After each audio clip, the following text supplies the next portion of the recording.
Using rare granite from just one island in the world, experienced stonemasons turn these giant boulders into hundreds of uniform curling stones. But these aren't just any curling stones. They're the only ones allowed in the Olympic Games. A single stone certified for the Olympics costs over $600. That makes a full set of 16 stones worth $9,600. So, how are Olympic curling stones made? And why are they so expensive? Since 2006, every curling stone used in the Olympic Winter Games has come from here. It's produced stones since 1851. But today, there are just 10 people in the world who make them. They love what they do. They're very passionate about it because they know that this particular block of granite they're working on, that becomes a curling stone, could be the stone that's thrown for the gold medal at the Olympic Games. It could be the stone that decides a world championship. Every stone comes from one tiny island off the coast of Scotland. For over a century, masons have ventured to Ailsa Craig Island to harvest granite for curling stones. Until its lease expires in 2050, Kay's is the only company in the world with permission to harvest granite here. And for curling, Ailsa Craig's granite structure is the gold standard. But getting granite to the mainland is far from simple. Well, the harvesting process is a logistical work of art, I think. There is nothing on the island, as you say. It's uninhabited. There's no water supply other than some running water from the rivers and streams on the island. There's no electricity supply, so we have to take absolutely everything with us. Kay's uses two types of granite from the island to produce curling stones. First, there's blue hone granite, which makes up the layer that runs along the ice. Then common green is used for the part that strikes other stones. This is Ailsa Craig common green granite. So this makes up the full body of the stone. You can also see this slightly lighter, grayer color granite inside. And this is Ailsa Craig blue hone. The rock is densely constructed, thanks to how well its fine-grained crystals and the feldspar interlock. This makes the stone resilient.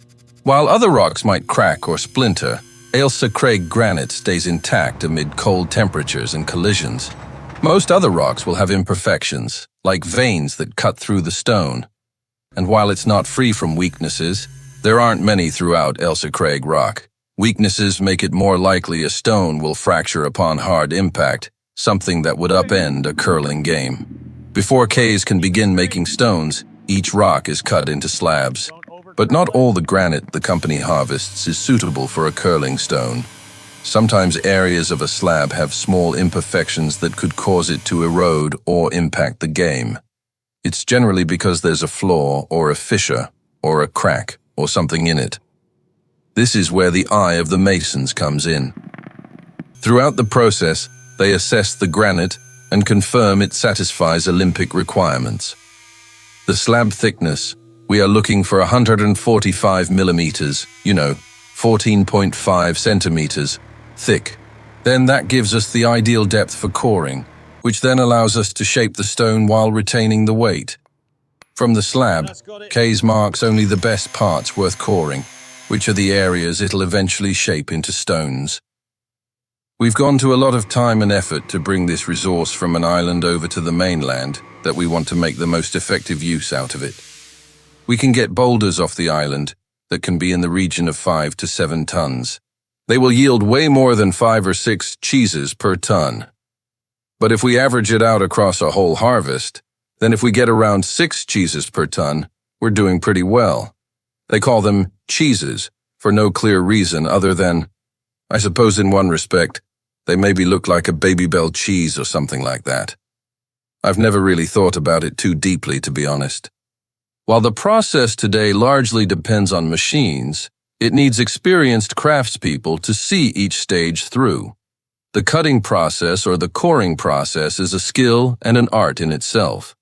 So while it's semi-automatic in terms of feeding itself in, the speed is manually controlled, and that's where the skill of the operator comes in. After each cheese has been cored, masons chip away the excess stone around the corners and prepare it for shaping. The International Olympic Committee determines the size, shape, and weight of each stone for the Games. Before the stone reaches its final shape, masons fit the blue hone granite into the common green body. The stone itself weighs 40 pounds, plus another pound for the handle. After it reaches its final form, it's time to polish it. Each stone needs to be uniform in weight, size, and running surface. The running surface on the bottom determines how much the stone curls. To curl, there needs to be friction between the ice and the stone. That roughness is achieved by the experienced hand of a mason. Kays stores granite over time, returning to Ailsa Craig about once a decade. Other producers harvest granite from the Truffles quarry in Wales. Kays once sourced granite from Truffles too. But Mark says quality control issues turned it away. And it didn't hurt that the World Curling Federation preferred Ailsa Craig stones. They found that the Kays stones with the insert, the blue hone insert, were the best, because they also discovered that having a curling stone that's not got a blue hone insert will pit. It has a certain porosity, it will pull in water, and water and ice will then freeze. When water freezes, it expands, leads to the detriment or the damage to the stone.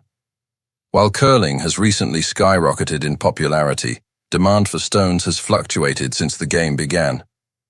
Curling is believed to have started in Scotland, but today Canada is the most successful team in the history of curling. Curling here goes back to the late 19th century, when many of the Scots who immigrated to Canada brought the game with them. By the 50s, Canada was building hundreds of curling rinks.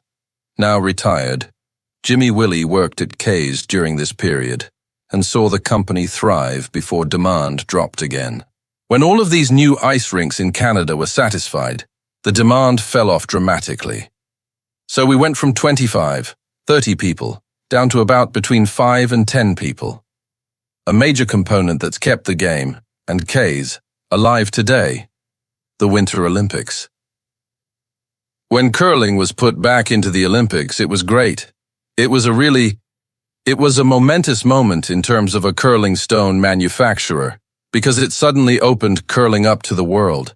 During 1990, there was only 25 countries in the world that were in any way involved in curling. And now, 20 years later, that's almost tripled.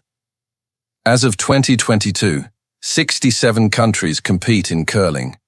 Naturally, that's created an uptick in demand for stones, which has carried over into their price. We have increased our sales, which is really, really good news.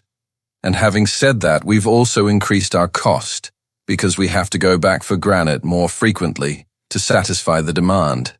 In 2000, Kays harvested about 1,500 metric tons of common green and about 300 metric tons of blue hone.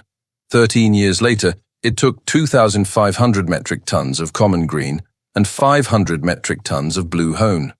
Fortunately for the growing interest in the sport, and for the only supplier of Olympic curling stones, supply isn't a problem. The last harvest, in November 2020, we took less than 0.01% of the island, so we're scratching the surface. The whole island is made of granite. We're not making that big a dent in it,